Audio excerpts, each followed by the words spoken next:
দেশের সর্বশেষ উত্তরের জেলা কুড়িগ্রাম। জেলাটিতে 9টি উপজেলা ও 11টি থানা রয়েছে। তাছাড়া রয়েছে 3টি পৌরসভা এবং 73টি ইউনিয়ন। এর মধ্যে 7টি উপজেলার সাথে ভারতের পশ্চিমবঙ্গ, আসাম এবং মেঘালয় রাজ্য প্রায় 300 কিলোমিটার সীমান্ত। এইসব সীমান্ত দিয়ে প্রতিনিয়তই আসে মাদকসহ চোরাচালানের মাল। জেলার সাথে সড়ক ও নৌপথে খুব সহজে পরিবহন করা অবৈধ এসব মালামাল গড়ে প্রতিদিনই অবৈধ পণ্য পাচারকালে আইনশৃঙ্খলা বাহিনীর নিকট ধরা পড়ছে পণ্যসহ যানবাহন। জব্দকৃত এসব বাহন মামলার আলামত হিসেবে আটক করা হয়ে থাকে মোটরসাইকেল, বাস, ট্রাক, অ্যাম্বুলেন্স সহ ছোট বড় যানবাহন। দীর্ঘদিন ধরেও মামলায় দীর্ঘসূত্রিয়তা নষ্ট হচ্ছে থানার আগে এসব মূল্যবান হাজারো যানবাহনগুলো। খোলা আকাশের নিচে বছরের পর বছর রোদ বৃষ্টি পড়ে থাকায় যানবাহন নষ্ট হলেও খুলছে না মামলার জট। থানায় আসি দেখি যে বিভিন্ন দামি দামি গাড়িগুলো পড়ে আছে, তো পড়ে দেখি এটাও খারাপ লাগে।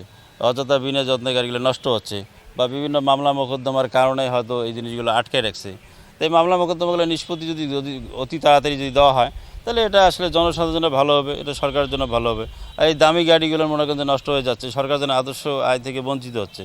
বা এটা টেন্ডার বা কোনো কিছুর মাধ্যমে বা নিলামের মাধ্যমে যদি এই জিনিসগুলো সমাধান করা হয়, এটা আসলে সরকারের উপকার, জনসাধারণের উপকার। ট্রাক, বাস বা মোটরসাইকেল, মাইক্রো অনেক গাড়ি ঘোড়া পড়িয়েছে, জং ধরছে, বছর কা বছর পড়িয়েছে। এগুলো তো আমি শুনি যে সরকারি হিসাবে এগুলো অকশন দিলে ইয়ে হয়, লাভ হয়। এদিকে মাদকদ্রব্য নিয়ন্ত্রণ আইন সংশোধন করলেও মূল্যবান এই সম্পদগুলো রক্ষা করা প্রয়োজন বলে মনে করেন আইন বিশেষজ্ঞরা।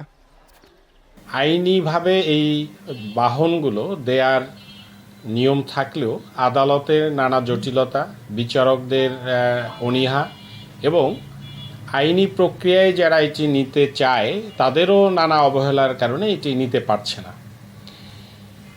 এই স্তূপ আকারে পড়ে থাকা এই যানবাহনগুলো থেকে এর যন্ত্রপাতি নষ্ট হচ্ছে, চুরি যাচ্ছে, ফলে প্রকৃত মালিক ক্ষতিগ্রস্ত হচ্ছে।